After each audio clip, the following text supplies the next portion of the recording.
Eu não costumo falar de acidente aéreo no canal.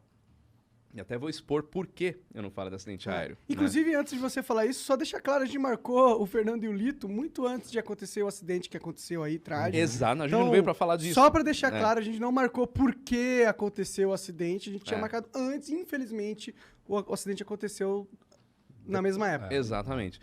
Quando eu criei o Aero em 2013, eu queria criar alguma coisa justamente para falar diferente do que a mídia normalmente fala. Porque, querendo ou não, se a gente pegar o mainstream aí, o que fala de aviação é acidente. Você não vai ver falar no jornal, qualquer ele que seja, sobre o novo lançamento da Embraer, sobre a Esquadrilha da Fumaça. As coisas legais da aviação. Não fala sobre isso, né? E eu quis fazer alguma coisa diferente. Então, sempre foi a linha editorial do Aero falar de coisas positivas, aproximar a aviação do público. Uma coisa que o Lito faz também, né, de fazer as pessoas perderem o medo de voar. Isso sempre foi também um pensamento meu. Você aproxima as pessoas, você faz as pessoas entenderem sobre um determinado assunto, você não vai ter medo daquilo porque você sabe o que está acontecendo. Então esse sempre foi o meu objetivo. Esse é um ponto. Segundo ponto, eu não gosto de falar de acidente. Por conta de respeito a famílias, ética de pilotos.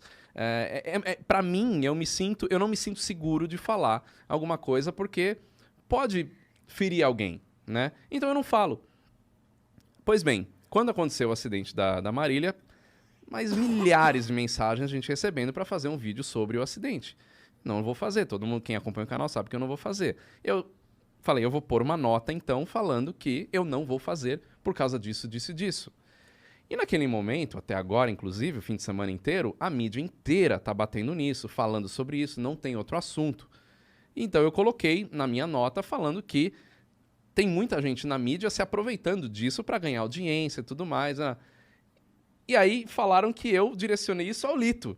Não, você falou, você está cutucando o Lito, porque é o Lito que fez a live. Eu falei, nossa, só o Lito tá falando da Marília Mendonça, ninguém mais da imprensa tá falando. Sim. E a nota não foi direcionada a Lito, eu nem assisti a live que o Lito fez, eu tava viajando, voltei hoje do Nordeste, tava gravando outro programa lá que a gente faz, programa de viagens, então eu não tava com tempo de ver nada. E eu acho que tem uma coisa que as pessoas têm que entender, que por mais trágica que tenha sido a morte da Marília e, pô, meus sentimentos aos familiares e todo mundo, ela era famosa, as pessoas vão comentar, né? Não tem como não. Exato. Não tem como. Exato. A gente vive nesse mundo, infelizmente. Se você é famoso pô, um acidente de avião chama atenção independente se a pessoa que estava lá era famosa ou não. Se é famosa, isso aumenta mais ainda. Aumenta. Infelizmente Então, é o mundo que a gente vive. Eu tenho a mesma linha dele, assim. Eu não falo de acidente aéreo quando ele acontece. Sempre isso. Porque você não sabe o que aconteceu. Mas eu falo de acidente aéreo no canal. Depois que aconteceu a investigação. Que já foram investigados. Isso. E por que eu falo? Porque é muito importante as pessoas saberem que um acidente leva a mudanças na aviação. Então, isso é uma maneira dela saber que, pô, o acidente acontece, ela entende sem sensacionalismo por que ele acontece, e ela entendendo, ela passa a ter menos medo de voar, porque ela sabe, pô, então aquilo que aconteceu em Congonhas ou em qualquer lugar assim, a aviação mudou depois daquilo, então não vai acontecer mais? Então eu falo isso. Mas, assim, aconteceu um acidente hoje e realmente a mídia vem em cima. E aí, eu sempre eu bati nessa tecla, eu escrevia no meu blog, pô, tem que esperar, mas eu era pequenininho. E agora eu tenho uma relevância para falar de aviação. Isso. E agora eu falei, bom, tá todo mundo me chamando, então agora eu vou pro mainstream falar, tem que esperar a investigação oficial. Pô, agora eu tenho uma voz falando, moçada, não adianta querer descobrir a causa do acidente em 2 dias, que demora 1 ano e meio para saber a causa de acidente, entendeu? E aí é uma maneira de ficar educando as pessoas, assim, ó. Pô, realmente, o cara não tá falando achismo, ele não tá falando que caiu porque o piloto errou, por causa disso, por causa daquilo. Não, ele tá só falando, vamos esperar a investigação. Eu acho que é um tipo de educação. E muita gente veio comentar justamente isso que você falou nos comentários da nota. Acho que é a foto mais curtida que eu tenho no Instagram, muito comentário. Porque eu falo na nota assim, fala, qualquer opinião que é dada agora não passa de achismo e opinião inútil. Por que opinião inútil? Porque se eu for querer tentar desvendar o que aconteceu, eu vou estar mais atrapalhando do que ajudando. E quem fala, como o Lito disse, que foi para falar sobre o que aconteceu, sobre um fato, né? não é isso que eu não quero que as pessoas falem. Não é que eu falo, não, ninguém fala do assunto, ninguém fala do acidente, aconteceu, mas abafa. Não é isso. O que eu não acho legal é ficar criando opiniões em cima. Teorias. Capitalizando no imaginário da tragédia. Você falar, o avião tá ali, é o avião modelo X, é o avião que tá naquele lugar, isso é um fato, né? Capitalizando no imaginário da tragédia. Agora, Tá você aqui, ó. constatar... Inteligência líquida. Inteligência líquida.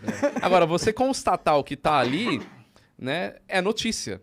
E aí, de novo, não entra na minha linha editorial. Eu não dou notícias, não sou um canal de notícias. Por isso que eu também não falo desse acontecimento em si. Mas já aconteceu até de eu não falar e pessoas acharem que eu sou alienado, não, que eu faço parte do movimento conspiratório, que eu sei de coisas que eu não posso falar. A viagem vai longe, né? Então, Existem eu só não falo e pronto. conspiratórios que sabem coisas e não falam. E eu faço parte, né? Entendi. Então, Eu também, eu minto que o avião ele desce o narizinho pra acompanhar a curvatura da Terra. Eu minto que isso aí não acontece, que a Terra é plana, pô. Cara, é foda. Pior que esses dias aí eu tava vendo, saiu uma notícia de um avião antigo que os Estados Unidos usava na época da guerra, que ele conseguia sobrevoar quase saindo da atmosfera, tá ligado? Muito. E aí tinha imagens desse avião recentes, que eles fizeram um voo de homenagem e tal. E ainda pra ver a Terra redondinha. Tipo, as fotos com céu tipo, preto. mas aí como é que eles falam? Fisheye, exatamente. Aí ele fala, é uma GoPro. Nem existia naquela época a Cara, GoPro. a melhor Essa é a resposta, GoPro. a melhor resposta foi o Marcos Pontes, que deu uma vez, quando a Globo até fez uma matéria sobre isso daí. E aí perguntaram pro Marcos Pontes, né? Por que você afirma que a Terra é redonda? Ele falou, porque eu vi. É a melhor resposta que um cientista